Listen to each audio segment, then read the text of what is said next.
नामापिते च मधुरं मधुरं स्वरूपं कर्मापिते च मधुरं मधुरा स्मृतिश्च बुद्धिं प्रबोधय प्रभो मधुबोधशक्तिं विद्यां प्रयच्छ परमां परिभावयामि। कोमलं कूजयन् वेणुं श्यामलोऽयं कुमारकः वेदवेद्यं परं ब्रह्म भासतां हृदये मम। कूजन्तं राम रामेति मधुरं मधुराक्षरम् आरुह्य कविताशाखां वन्दे वाल्मीकिकोकिलम्।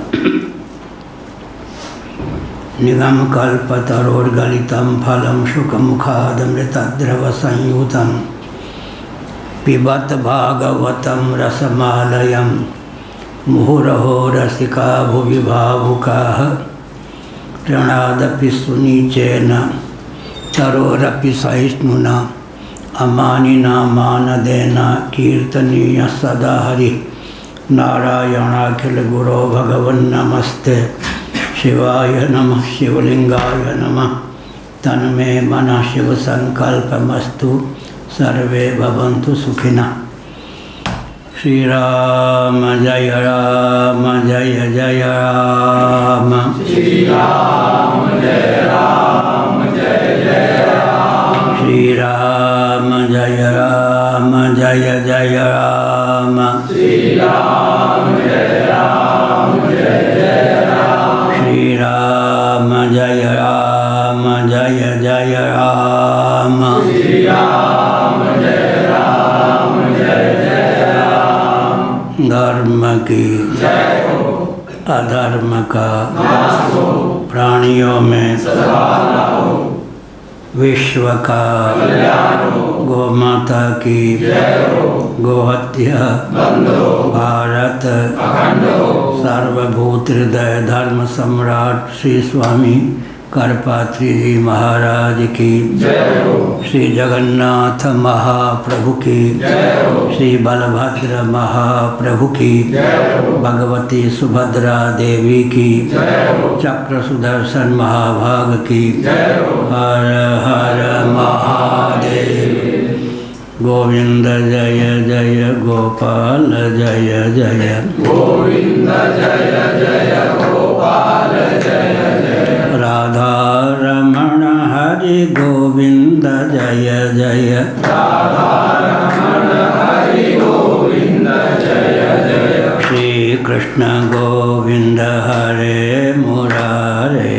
श्री कृष्ण गोविंद हरे मुरारे। हे नाथ नारायण वासुदेव। हे नाथ नारायण वासुदेव। गोविंद जय जय गोपाल जय जय। गोविंद जय जय गोपाल जय जय। राधा रमण हरि गोविंद जय जय। राधा रमण हरि गोविंद जय जय। गोविंद जय जय गोपाल जय जय। गोविंद जय जय गोपाल जय जय। राधा रमण हरि गोविंद जय जय। राधा रमण हरि गोविंद जय जय। गोविंद जय जय गोपाल जय जय। गोविंद जय जय गोपाल जय जय। राधा रमण हरि गोविंद जय जय। राधा रमण हरि गोविंद जय जय। श्री वृंदावन विहारी लाल की जय। नमो महद्भ्यः शंभो शिव शिव शिव शिव शिव शिव नारायण नारायण नारायण।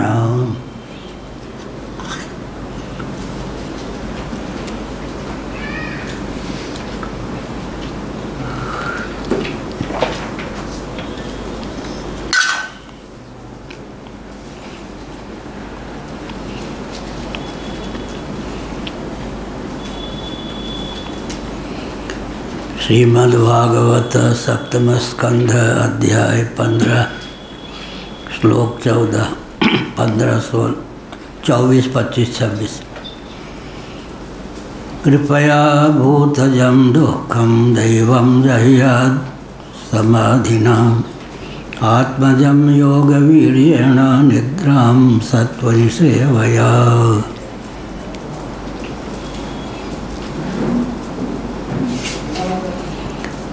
रजस्तमश्च सत्त्वेन सत्त्वं चोपशमेन च एतत् सर्वं गुरौ भक्त्या पुरुषो यञ्जसा जयेत्। यस्य साक्षात् भगवति ज्ञानदीपप्रदे गुरौ मर्त्या सद्धिः सुतं तस्य सर्वं कुञ्जरशौचवत्।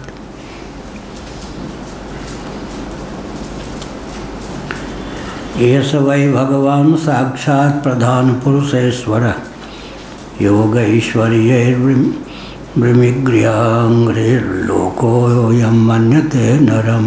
नारायण।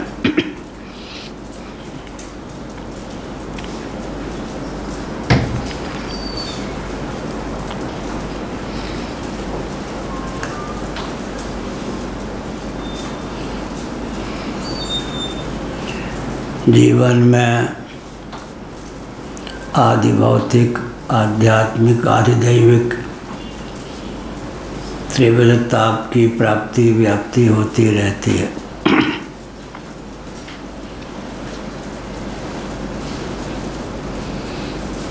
प्राणियों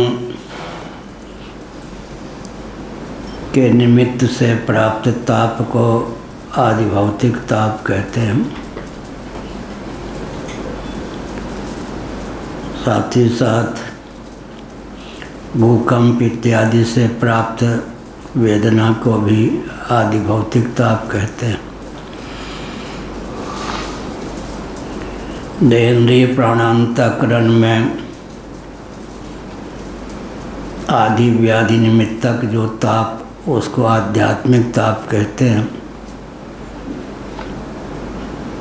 दैवी प्रकोप के फलस्वरूप जो ताप उसको आधिदैविक ताप कहते हैं। अधिभूत, अध्यात्म और अधिदैव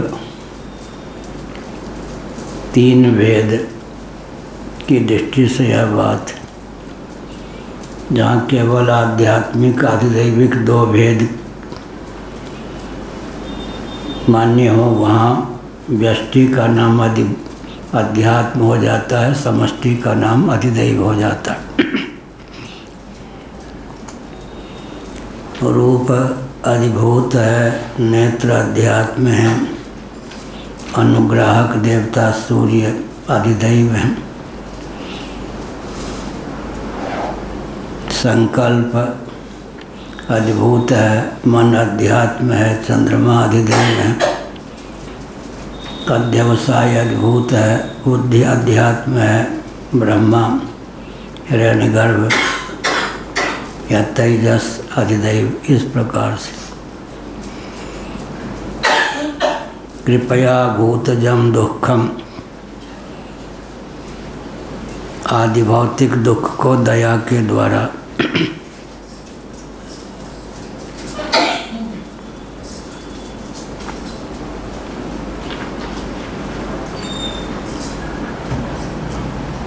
जहियात दैवम जहियात समाधिना, आधिदैविक वेदना या ताप को समाधि के द्वारा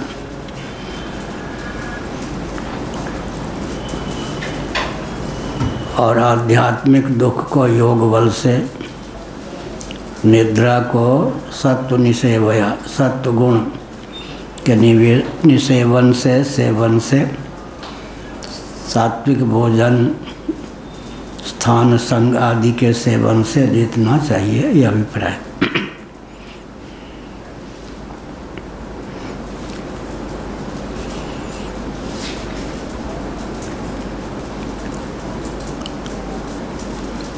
मनोविज्ञान है कृपया भूतजं दुःखम, आदि भौतिक ताप या दुख को दया के द्वारा, कृपा के द्वारा, जिसके प्रति हमारी सहानुभूति होती है, हमारी कृपा होती है, उसका अनुग्रह हमको सुलभ होता है, उसकी अनुकूलता हमको सुलभ होती है। इस दृष्टि से आदि भौतिक दुख को दया के द्वारा हम जीत सकते हैं।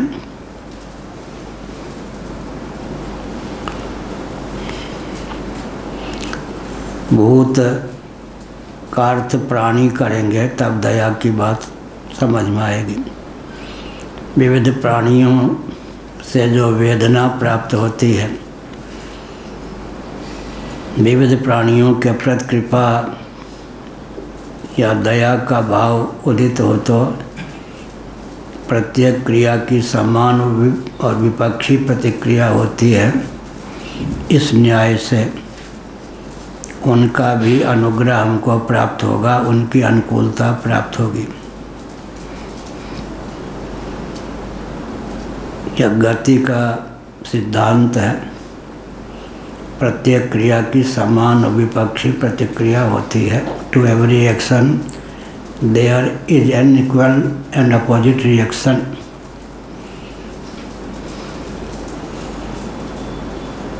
हमारे हृदय में प्राणियों के प्रति दया है, उग्र प्राणी ही क्यों ना हो,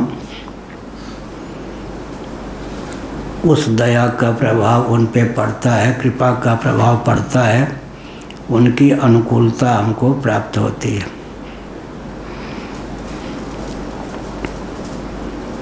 दैवम जहियात समाधिना,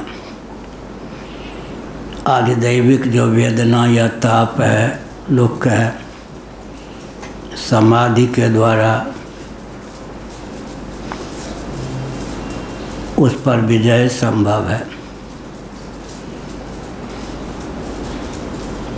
समाधि को और योग को एक मानते हैं, लेकिन यहाँ समाधि और आगे योग वीर्यणा, योग शब्द का प्रयोग है, तो विवक्षावशात अवान्तर भेद कर लेना चाहिए। आधिदैविक वेदना को समाधि के द्वारा, समाधि में क्या होता है, चित्त वृत्ति के निरोध का नाम समाधि है। प्रमाण, विपर्य, विकल्प, निद्रा, स्मृति 5 प्रभेद हैं चित्त वृत्ति के योग दर्शन के अनुसार। वृत्ति का निरोध कर लेते हैं तो समाधि हो जाती है। वृत्ति का निरोध अपेक्षित क्यों है, इस पर योग दर्शन का भाव यह है कि वृत्ति रहने पर वृत्ति सारूप्य की प्राप्ति होती है। वृत्ति सारूप्य का अर्थ क्या है, वृत्ति के अनुरूप आत्म मान्यता, यही वृत्ति सारूप्य है। तब प्रश्न उठता है कि चित्त वृत्ति अनात्मा है, अनात्म सारूप्य निबंधक है, तो चित्त वृत्ति का निरोध हो जाने पर चित्त तो शेष रहेगा, चित्त भी तो अनात्मा ही है, तो चित्त सारूप्य निबंधक क्यों नहीं। इसका उत्तर योग दर्शन में नहीं है, सांकेतिक दृष्टि से है भी। तो भगवान शंकराचार्य महाभाग का एक वचन है, उनकी कारिका है, चित्तम चिदिति जानीयात् तकार रहितम यदा तकारो विषयाध्यास जपा रागो यथा माणव। विषयाध्यास के विगलित हो जाने पर, विषयाध्यास विहीन जो चित्त वृत्ति है, चित्त वृत्ति के निरोध हो जाने पर चित्त रहेगा या नहीं, चित्त सारूप्य की प्राप्ति होगी या नहीं। तो विषयाध्यास के विगलित हो जाने पर चित्त पुरुष साहेब रूप्य को प्राप्त होता है। पुरुष चित्त सारूप्य को प्राप्त न होकर चित्त ही पुरुष सारूप्य को प्राप्त हो जाता है। चित्तम चिदिति जानीयात् तकार रहितम यदा तकारो विषयाध्यास जपा रागो यथा मणौ जपा रागो यथा मणौ उदाहरण दिया शंकराचार्य ने। जपा कुसुम लाल पुष्प विशेष, रक्त पुष्प विशेष,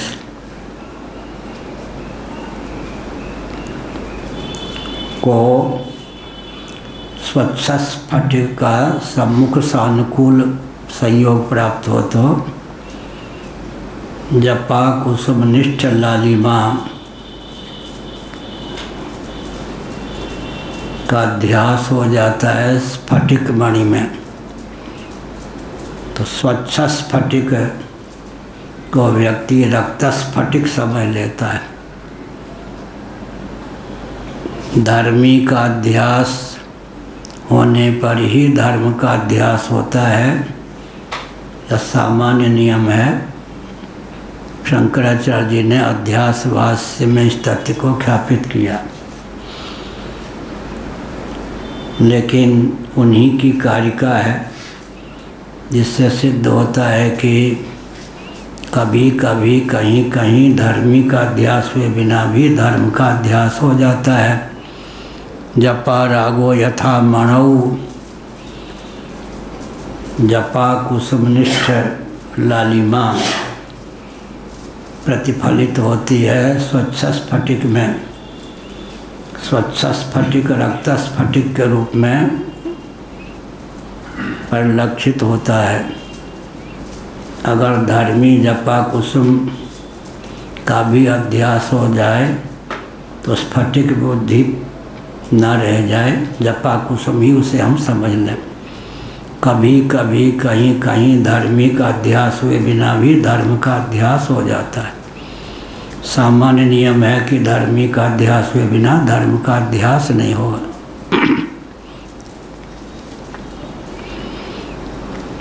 कृपया भूतजम दुखम दैवम जहियात समाधिनाम, आदिदैविक वेदना या ताप को समाधि के द्वारा क्या अर्थ हुआ? चित्तवृत्ति का निरोध हो जाने पर जब चित्त ही नहीं रहेगा तो वेदना की प्राप्ति कैसे होगी? श्रीमद् भागवत के 11वें स्कंध के 23वें अध्याय का एक वचन है, बहुत मार्मिक वचन है। उसकी व्याख्या भी अग्रिम श्लोकों के माध्यम से की गई है। भिक्षु गीतम, तितिक्षु ब्राह्मण ने अपने मन को समझाया। नायम जनो में सुख दुख हेतु न देवतात्मा ग्रह कर्म काला मनः परम कारण मामनन्ति संसार चक्रम परिवर्तयेद्यत्। एक कंजूस कदर्य ब्राह्मण था, धन तो बहुत था लेकिन न घर वालों को खाने दे न स्वयं खाए। एक बरेली में ब्राह्मण था, बड़ा कंजूस। विष्णु आश्रम जी महाराज का चेला था, तो वो न स्वयं खाए न खाने दे घर वालों को, सब परेशान थे उससे। टिफिन में जैसा वो कहता था भोजन बना के घर वाले दे देते। दुकान अपना व्यापारी ब्राह्मण था, वो अपना खा लेता। उसकी अनुपस्थिति में बढ़िया हलवा पूरी ये सब बना के घर वाले खाते थे। विष्णु आश्रम जी महाराज सन्यासी भी बड़े चतुर होते हैं कोई कोई। विष्णु आश्रम जी महाराज को उसके घर पर रुकना था बरेली में। उस ब्राह्मण से कहा कि सुनो, भले ही तुम्हारे घर पे मैं रुकूंगा लेकिन मेरा रुकना तुम्हारे लिए हानिप्रद सिद्ध ना हो, इसलिए दुकान पे बैठना बंद मत करना। मुझे कमरा दे देना, उसमें रहूँगा, घर के लोग भोजन दे ही देंगे। उसने कहा महाराज गुरु हो तो ऐसा हो। उसने कहा गुरु हो तो ऐसा हो, नहीं तो दूसरे गुरु कहते जब तक मैं घर में। राम सुखदास जी जब जाते वृंदावन तो वहाँ पर जब तक मैं रहूँगा तब तक कोई राजस्थान परंपरा का व्यापारी दुकान नहीं जाएगा, मेरी सेवा में रहेगा या श्रोता बनकर रहेगा। विष्णुआश्रम जी चतुर्थ है। उन्होंने कहा पंडित जी मेरा रहना तुम्हारे लिए घाटे का काम न करे, दुकान पे बैठना, मेरे नाम पर दुकान मत चल। महाराज गुरु होता ऐसा। और कहा कि घर वालों से कह दो केवल रोटी सब्जी बनावे और कुछ नहीं, मिठाई ठाई। महाराज गुरु होता ऐसा। संयमी है ना आखिर आप। अब बाबा लोग बड़े चतुर होते। अब वो जब भोजन करने बैठे, स्वयं बताया उन्होंने, बढ़िया हलवा पूरी सब। अरे उसको मालूम पड़ेगा महाराज उनको हम लोग ठगते हैं ऐसे। घर की माताएं ने कहा उनको तो टिफिन में जैसा कहते वैसा बना के दे देते, उनके जाने के बाद खूब कचौरी मालपुआ रबड़ी छनते। ऐसा है। इसीलिए कहा गया कि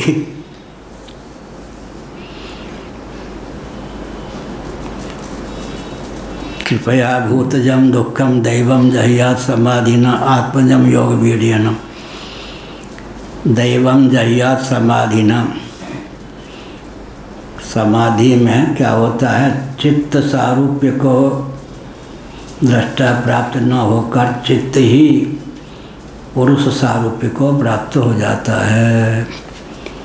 लेकिन जिनको इस तथ्य का ज्ञान है कि वृत्ति विहीन चित्त हो तो, वृत्ति युक्त चित्त हो तो आत्मा तो चित्त वृत्ति का भी दृष्टा है। मैं चित्त वृत्तियों का भी दृष्टा हूँ, चित्त का भी दृष्टा हूँ। उसके जीवन में विक्षेप नामक कोई चीज़ नहीं होती। उदाहरण देते हैं, तरंगाकार जल तरंग, तरंगाकार वृत्ति बिना जलाकार हुए हो सकती है क्या? जब तरंगाकार वृत्ति होगी उस समय भी वृत्ति को जलाकारता की प्राप्ति रहेगी या नहीं?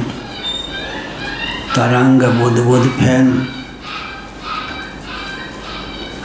तरंगाकार वृत्ति होगी तो बिना जलाकार हुए तरंगाकार हो ही नहीं सकती।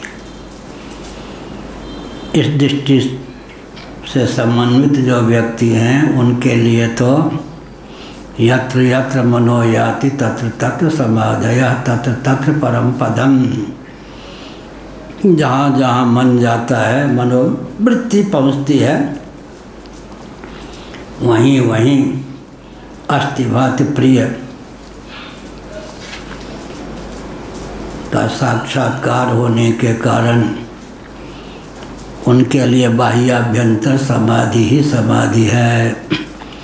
सरस्वती रहस्योपनिषद में बाह्याभ्यंतर समाधि का वर्णन है। कृपया भूतजम दुखम, प्रत्येक क्रिया की समान और विपक्षी प्रतिक्रिया होती है। यदि हमारे जीवन में प्राणी मात्र के प्रति कृपा है तो जड़ पदार्थ हों, लगभग स्थावर प्राणी, जड़वत या जंगम प्राणी हो या बिल्कुल जड़ पर लक्षित रहने वाला ईंट पत्थर आदि ही क्यों ना हो, हमारी निष्ठा उन पे प्रतिफलित होती है। वे हमको दुख देने में समर्थ नहीं होते या भक्षक ही रक्षक बन जाते हैं। कृपया भूतजम दुखम, भक्षक जिनको हम कहते हैं वो रक्षक बन जाते हैं। बचपन में हमको मित्र कहे जाने वाले कष्ट देते तो मैं घर से जन्मभूमि में 5-6 फरलांग दूर जो आम का बाग था, वहाँ जाकर एकांत में बैठ जाता। तो मेरा विश्वास था कि मनुष्य खतरनाक है, भूत प्रेत ये सब खतरनाक उतने नहीं। नाम नहीं लेंगे, उनमें से बहुत से मित्र साथी लोग चल बसे होंगे, कुछ जीवित होंगे। हमारा कोई संपर्क 65 वर्षों से घर से नहीं है, जन्मभूमि से नहीं। तो मेरा मनोविज्ञान था मनुष्य बड़ा खतरनाक है। जब साथी लोग कष्ट देते, वेदना देते, तो मैं गांव के बाहर अपने बाग में जाकर एकांत में बैठ जाता, इस आस्था के बल पर कि मान लो यहाँ भूत होंगे, प्रेत होंगे, उनसे कोई खतरा नहीं जितना खतरा मनुष्यों से है। मनुष्य बड़ा विकट प्राणी होता।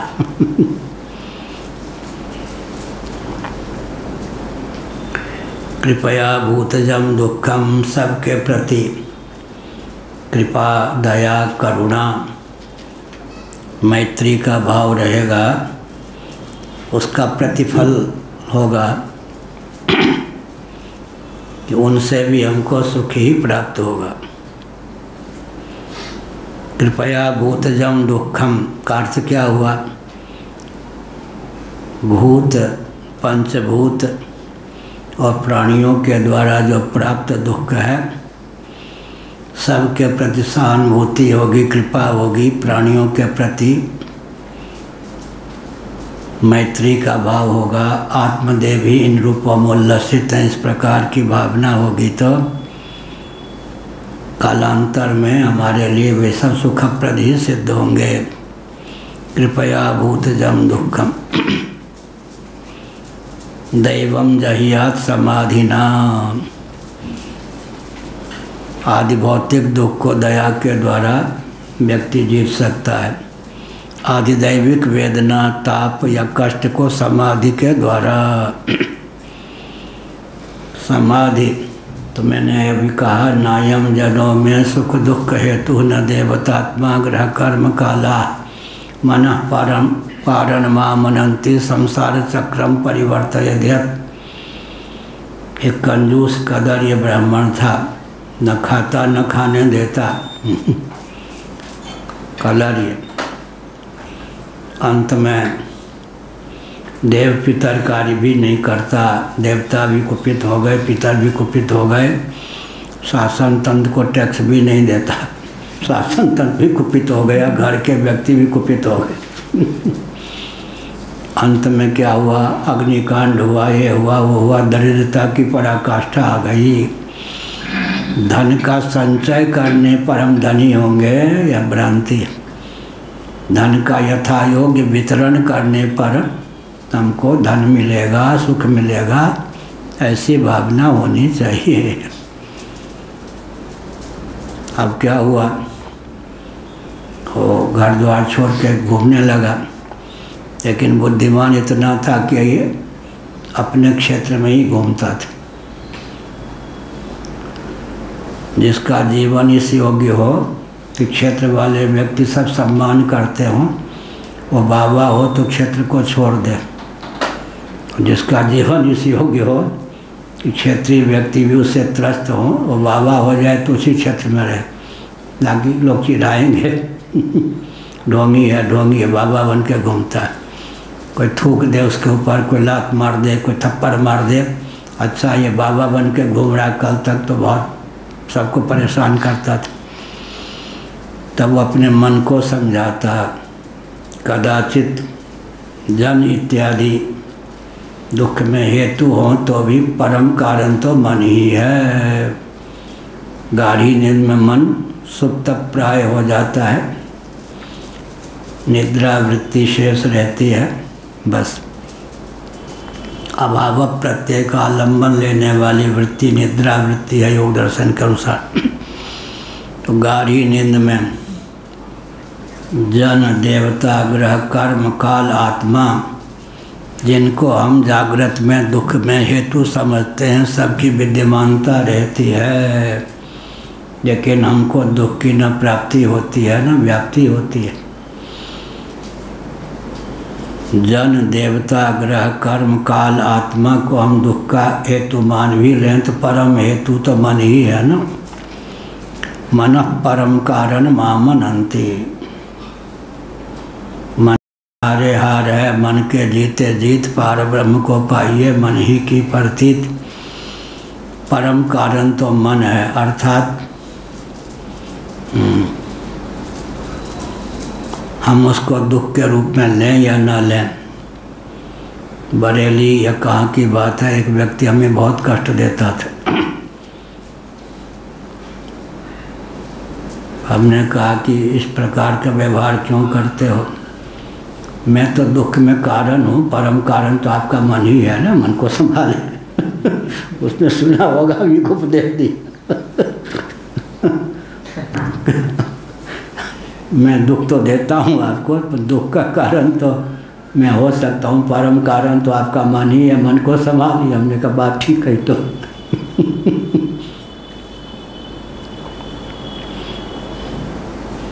जो संत महात्मा होते हैं उनको सावधान रहना चाहिए। साथ में जितने व्यक्ति हों ऐसा प्रशिक्षण दें कि जिसके यहाँ रुकें वो समझें कि एक एक व्यक्ति की उपयोगिता है, तब साथ वाले तिरस्कृत नहीं होते। अगर कोई महात्मा मान लीजिए है, साथ वाले उचित सम्मान नहीं देता, उचित प्रशिक्षण नहीं देता, लोग समझते हैं ये इनको भोजन देना तो ठीक है, बाकी व्यक्तियों को ये फालतू हैं। ऐसा नहीं, साथ में उन व्यक्तियों को रखना चाहिए। हर व्यक्ति की अपनी उपयोगिता हो, समाज के लिए, राष्ट्र के लिए, विश्व के लिए। ये संत महात्मा प्रायः होते क्या अपनी उपयोगिता सिद्ध कर देते हैं, साथ वालों की उपयोगिता सिद्ध नहीं होने देते। इससे साथ वालों को व्यक्ति फालतू व पालतू समझते हैं। ऐसा नहीं होना चाहिए। और हर व्यक्ति जहाँ रहे उसका दायित्व है कि अपनी उपयोगिता सिद्ध करे। जीवन में अपनी अनुपयोगिता सिद्ध करना उचित नहीं है, घर में भी सम्मान नहीं मिलेगा। हर व्यक्ति की उपयोगिता सिद्ध हो। साथ वाले हैं, सबको लगे कि इनकी उपयोगिता इस बात को लेकर है, इनकी उपयोगिता इस बात को लेकर है, इनकी उपयोगिता इस बात को लेकर है। कृपया भूतजम दुखम दैवम जहिया समाधिना। एक पूज्य गुरुदेव का ड्राइवर था पारसनाथ तिवारी, वेतनभोगी था, गृहस्थ था। बहुत से ड्राइवर आए और गए, लेकिन उतना धूर्त कोई नहीं था पूर्व के जो ड्राइवर थे। कुछ किया हमारे अनुकूल नहीं रहे ना तो महाराज को शिकायत करके आपको भगवा दूंगा। हम मुस्कुरावे कि वेतनभोगी है और सब पे छाए हुए हैं। जिस कमरे में मैं रहता था काशी में, उसके बाहर उसकी बेटी ने पेशाब कर दिया।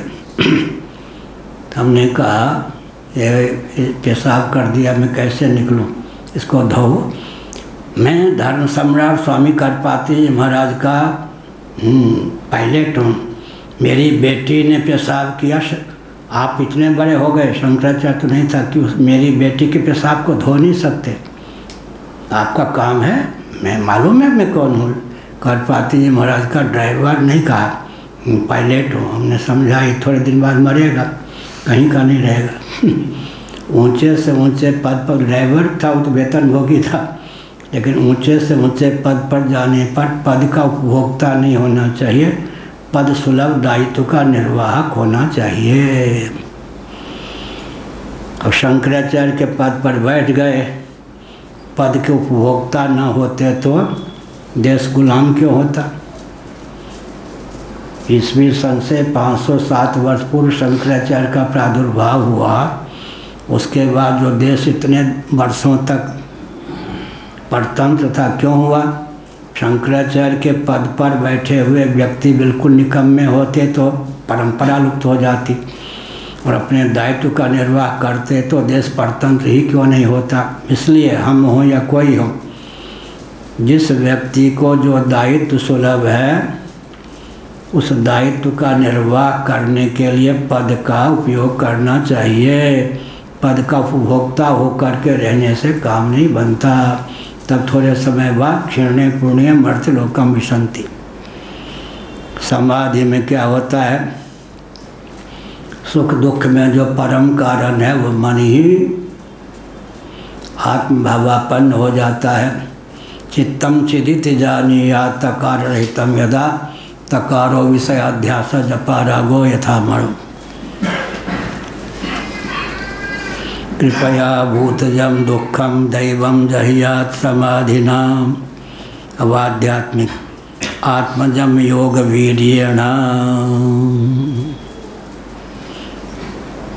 आध्यात्मिक दुख को आत्मजम का अर्थ क्या हुआ, आत्मजम दुखम, आत्मा तो सुख स्वरूप है, तो आत्मजम दुखम तो संभव ही नहीं है। यहाँ किस अभिप्राय से कहा गया, आत्मा का अर्थ हुआ आध्यात्मिक, आध्यात्मिक का अर्थ हुआ देहेंद्रीय प्राणांतकरण, या जो हमारा आपका स्थूल शरीर है, दृष्टिगोचर होने के कारण शब्द स्पर्श रूप रस गंध सुख दुख और मोह 8 रूपों में प्रतिफलित होने के कारण दृश्य है। लेकिन स्थूल शरीर की विशेषता क्या है, इसके बाह्य भाग में पंच कर्मेंद्रियों को, पंच ज्ञानेंद्रियों को व्यक्त करने के संस्थान सन्निहित हैं। अभ्यंतर भाग में प्राणों को और अंतःकरण को व्यक्त करने के संस्थान सन्निहित हैं। इसलिए समग्र सूक्ष्म शरीर, लिंग शरीर या अतिवाहिक शरीर का अभिव्यंजक संस्थान मनुष्य शरीर होने के कारण इसका बहुत महत्व है। स्थूल शरीर सूक्ष्म शरीर का अभिव्यंजक संस्थान है। सूक्ष्म शरीर को लिंग शरीर, अतिवाहिक शरीर भी कहते हैं। सूक्ष्म शरीर कारण शरीर का अभिव्यंजक संस्थान है। कारण शरीर आत्मा का अभिव्यंजक संस्थान है। आत्मा अर्थात जीवात्मा परमात्मा का अभिव्यंजक संस्थान है। एक ही ब्रह्म तत्व सच्चिदानंद स्वरूप भगवत तत्व त्रिगुणात्मिका प्रकृति के योग से जीव जगत जगदीश्वर तीनों रूपों में उल्लसित है। आत्मजम योग वीर्येण, यह हुआ आध्यात्मिक दुख को योग बल से। उधर समाधि कहा गया, आधिदैविक वेदना को समाधि के द्वारा, और आधिदैविक दुख को योग बल से जीतना चाहिए। योग का समाधि होता है, लेकिन समाधि और योग दोनों शब्दों का प्रयोग यहाँ हुआ है, तो अवान्तर भेद कर लेना चाहिए। जैसे जो काम का अर्थ होता है वही राग का अर्थ होता है, लेकिन काम राग बलान्वित, काम राग विवर्जित शब्दों का प्रयोग गीता में है। पर्यायवाचक शब्द भी अगर एक साथ प्रयुक्त हो जाएं तो अवान्तर भेद करना चाहिए। या मधुप और मधुकर, मधुकर नाम है कर्तृत्व प्रधान, मधुप नाम है भोक्तृत्व प्रधान। जब अर्थ मधुकर का है वही मधुप का है, लेकिन पर्यायवाचक शब्द भी तपस्वी विद्वान मनीषी के द्वारा अगर प्रयुक्त हों एक साथ तो अवान्तर भेद कर लेना चाहिए। जैसे कि काम और राग, जो काम का अर्थ है वही राग का।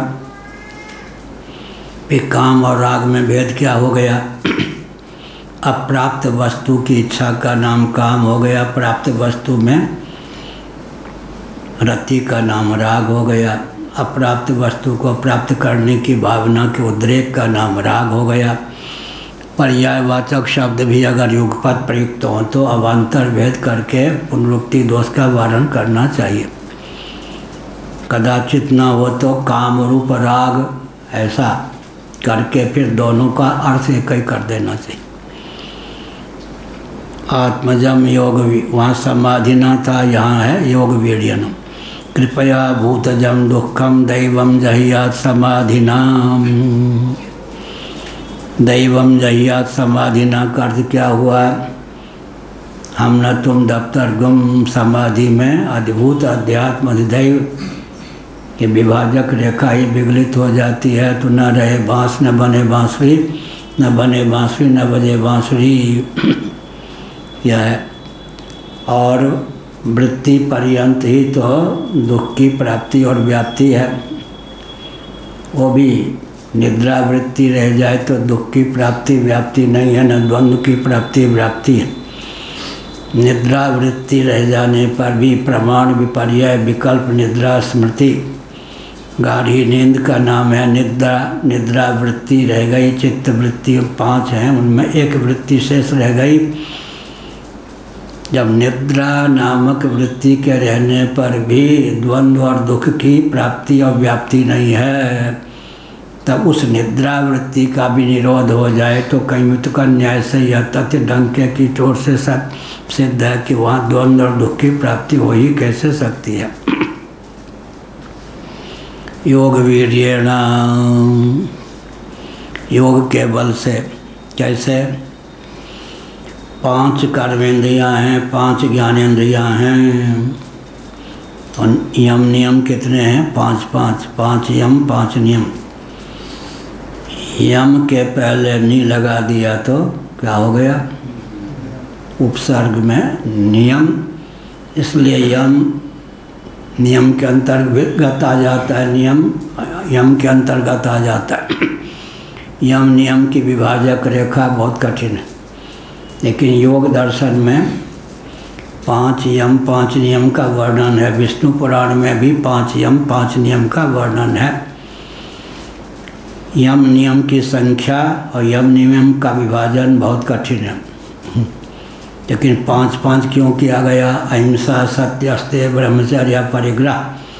5 कर्मेंद्रियों को संयत करने के लिए 5 यम है। 5 ज्ञानेंद्रियों को संयत करने के लिए 5 नियम हैं। ज्ञानेंद्रिय कर्मेंद्रिय संयत हो तब आसन सहता है। लोग कहेंगे ना आसन तो स्थूल शरीर की प्रधानता से है, कर्मेंद्रियाँ ज्ञानेंद्रियाँ तो सूक्ष्म शरीर के अंतर्गत हैं। लेकिन आसन से मत डोल रहे तो ही पी मिलेंगे, मीराबाई ने लिखा कहा। तो आसन आजकल यम नियम निरपेक्ष आसन हो गया। योगी लोग खूब पूज रहे, क्योंकि जटिल घाटी जितनी थी, दिशाहीन व्यापारी सब जगह, कर्म कांड में, उपासना कांड में, ज्ञान कांड में, योग मार्ग में व्यापार योग है ना। रामदेव बाबा सावधान खूब हंसते हैं मेरे पास आने पर। दैव योग से आ जाए तो खूब हंसते हैं। तो हमने क्या कहा? व्यापार तंत्र ने सबको मुट्ठी में ले लिया। व्यापार तंत्र क्या है? विधि वर्ण वेश निरपेक्ष कर्मकांड हो गया। पैंट पैजामा टाई पहन के भी रुद्राभिषेक कर लो। विधि नहीं, वेश नहीं, और वर्ण का भी ध्यान नहीं। विधि वेश वर्ण निरपेक्ष कर्मकांड व्यापारियों ने चला दिया। व्यापारी कर्मकांडी व्यापारी। यम नियम निरपेक्ष योग को चला दिया। खूब पूछते हैं थोड़े समय तक। साधन चतुष्टय निरपेक्ष क्या हो गया? वेदांत को चला दिया। अध्यात्मक ज्ञान नित्यत्वम हयन नित्यत्वम।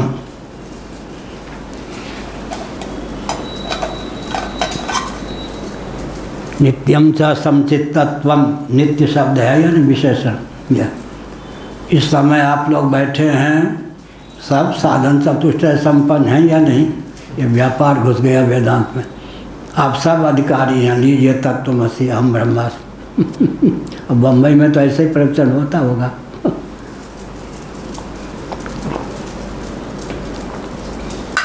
लेकिन इससे विस्फोट क्या होता है मालूम है? ईमानदार साधक कहीं ऐसे गुरुओं के चपेट में आ जाएं तो पागल हो जाते, विक्षिप्त हो जाते। अब बेईमान हो जाए आ जाएं तो विषयी हो जाते। एक महात्मा जी को हमारा वाक्य लग गया, तब से वो साधन की बात करने लगे। नहीं तो हम जो बोलें खंडन कर दें साधन की।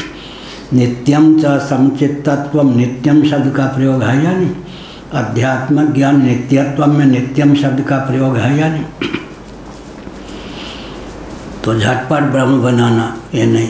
विधि वर्ण और वेश निरपेक्ष कर्मकांड हो गया। वैराग्य विवेक निरपेक्ष भक्ति चला दी। श्रुति सम्मत हरिभक्ति पथ संयुक्त विरत विवेक। पवन जी हवा चल रही है ना तब जग गए। श्रुति सम्मत हरिभक्ति पथ संयुक्त विरत विवेक। तेन चलई नर मोह बस कल्पई पंथ अनेक। कल्पई पंथ अनेक। दम्भियों के द्वारा बहुत से पंथ कल्पित कर दिए जाते हैं। तुलसीदास ने लिखा श्रुति सम्मत हरिभक्ति पथ। भगवत भक्ति का जो मार्ग है श्रुति सम्मत क्या है? संयुक्त विरत विवेक। विवेक और वैराग्य से समन्वित हो भक्ति। लेकिन श्रीमद् भागवत के एकादश स्कंद में अवतार के समय का वर्णन क्या? पुण्य के योग से अब सब व्यक्ति भगवान के अवतार के समय में भी सबको थोड़े भगवान का दर्शन होता है। उस समय तो ट्रेन आदि का भी सब नहीं था, हवाई जहाज आदि की भी बात नहीं थी। भगवान के अवतार के समय में भी सबको भगवान के अवतार का दर्शन नहीं होता। सबकी भगवान में भगवान बुद्धि भी नहीं होती। लेकिन उस समय पुण्य के प्रभाव से बिना वैराग्य के भी काम बन जाता। भागवत के एकादश प्रकट लीला के समय। लेकिन अन्य समय में स्थायी नियम यही है श्रुति सम्मत हरिभक्ति पथ संयुक्त विरत विवेक। आकर्षण के आसक्ति के बल पर विरक्ति, विरक्ति के बल पर आसक्ति। आसक्ति माने भक्ति। कभी कभी आसक्त हो जाने पर विरक्त हो जाता है व्यक्ति। 2500 चीज़ हैं, उसमें किसी बच्चे का मन अमुक मिठाई पर, उस मिठाई को लेने के बाद लेने के लिए लपकेगा, बाकी पर सब वैराग्य हो गया। आसक्ति के बल पर विरक्ति और विरक्ति के बल पर आसक्ति। जब प्रकट लीला नहीं है तब विरक्ति के बल पर अनुरक्ति की प्राप्ति होती है। प्रकट लीला है तब अनुरक्ति के बल पर विरक्ति की प्राप्ति हो जाती है। 6 बज गया। श्रुति सम्मत हरिभक्ति पथ संयुक्त विरत विवेक। तेन चलहि नर मोह बस कल्पहि पंथा ने। तो आत्मजम योग वीर्येण, आध्यात्मिक दुख को योग बल से। तो यम नियम की बात हमने कही। 5 कर्मेंद्रियों पर नियंत्रण करने के लिए, उन्हें संयत रखने के लिए 5 यम, 5 ज्ञानेंद्रियों को संयत रखने के लिए 5 नियम। ज्ञानेंद्रिय कर्मेंद्रिय संयत हों तब आसन, ये है ना। नहीं तो आसन तो स्थूल शरीर को लेकर है, आसन से ही शुरू कर देते। नहीं, पहले 5 यम 5 नियम। आसन से मत डोल रहे, इसकी योग्यता के लिए यम नियम आवश्यक है। आसन मन न रंगाए, रंगाए जोगी कपड़ा। आसन मार मंदिर में बैठे, गीता बाँच के हो गए लबड़ा। कबीरदास ने पक्का थे। मन न रंगाए, रंगाए जोगी कपड़ा। आसन मार मंदिर में बैठे, गीता बाँच के हो गए लबड़ा। कबीरदास फक्कर बाबा। इसलिए यम नियम के बाद आसन। जो केवल आसन से योग प्रारंभ करवाते हैं वो अपने लिए और जिनको योग सिखाते हैं उनके लिए घातक बन जाते हैं। आसन की योग्यता कब आती है? जब यम नियम व्यक्ति के जीवन। प्राणायाम, प्राण पर संयम करने के लिए, देह पर संयम करने के लिए आसन, प्राणों पर संयम करने के लिए प्राणायाम, प्रत्याहार, मन पे संयम करने के लिए प्रत्याहार, बुद्धि पर संयम करने के लिए धारणा और ध्यान, चित्त पर संयम करने के लिए समाधि, चित्तवृत्ति निरोध। यम नियम आसन प्राणायाम प्रत्याहार धारणा ध्यान समाधि अष्टांग योग, यह समाधि। आत्मजम योग वीर्यन निद्राम सत्व निसेवया। सत्व गुण का सेवन करने पर व्यक्ति निद्रा पर विजय प्राप्त कर सकता है। सात्विक भोजन, स्थान, संग आदि, कल इसकी व्याख्या हो गई थी। आगमोपा प्रजादेश काला कर्म च जन्म च ध्यानम मंत्रोत संस्कारो दर्शयते गुण हेतव, इसकी व्याख्या भी हो गई थी। श्रीमद् भागवत 11:13-4। आगमोपह, आगम आहार, जिस प्रकार का प्रवचन सुनते हैं, ग्रंथ पढ़ते हैं, जिस प्रकार के व्यक्ति की बात सुनते हैं उस प्रकार का मन बनता है। आगम भी आहार है। जिस प्रकार के अन्न जल का सेवन करते हैं वैसा मन होता है। वो भी जिस प्रकार के व्यक्तियों के बीच में रहते हैं वैसा मन होता है। प्रजा भी आहार है। आहार मन जिस प्रकार के व्यक्तियों के बीच में रहते हैं तदनुरूप मन बनता है। देश की व्याख्या हो ही गई थी। जिस प्रकार के क्षेत्र में रहते हैं उसका भी प्रभाव पड़ता है। काल का प्रभाव, सायं, प्रातः, मध्याह्न, रात्रि, सबका प्रभाव पड़ता है। कर्म जैसा करते हैं वैसा प्रभाव पड़ता है। जिस कुल में जन्म हुआ है वैसा प्रभाव पड़ता है। और संस्कार का प्रभाव पड़ता है। कर्ण को लेकर कल बात कही गई थी, ये हो गया। तो हमने संकेत किया निद्राम सत्वनिसेवया। पहले हमने कल 2 महापुरुषों का नाम लिया। पूज्य स्वामी नारायण सरस्वती जी 1.5-2 घंटे से ज़्यादा सोते ही नहीं थे। और यह नहीं कि वो फिर ऐसे ऊँघते रहते हो। उनके जीवन में या तो इतना रजोगुण था या इतना सत्वगुण था कि 2 घंटे से ही काम बन जाता था। हमारे पूज्य गुरुदेव 1.5 या 2 घंटे ही सोते थे। तो उन लोगों के पास सब 24 घंटे में समय कितना बच गया। अगर हम 8 घंटे सोते हैं, वो 2 घंटे से काम ले लेते, 6 घंटे तो उनके बच गए ना। लेकिन शरीर के पोषण के लिए अगर 8 घंटे की नींद आवश्यक है तो लेनी चाहिए। नहीं तो वृंदावन में हमने देखा जो लोग निद्रा में कटौती करके जल्दी जग जाते थे और फिर पाठ और प्रवचन के समय ही सोते रहते थे। तीर्थराम व्यक्त है वृंदावन में, वो पाठ के समय या प्रवचन के समय नींद, आवश्यक नींद लें फिर। लेकिन सत्वगुण ज्यों ज्यों उद्रिक्त होगा त्यों त्यों निद्रा पर भी विजय प्राप्त करेंगे। श्री राम जय राम, जय जय राम, श्री राम जय राम, जय जय राम। धर्म की अधर्म का प्राणियों में विश्व का, गौ माता की गोहत्या, भारत सर्वभूत हृदय धर्म सम्राट श्री स्वामी करपाती जी महाराज की, श्री जगन्नाथ महाप्रभु की, श्री बलभद्र महाप्रभु की, भगवती सुभद्रा देवी की। हर हर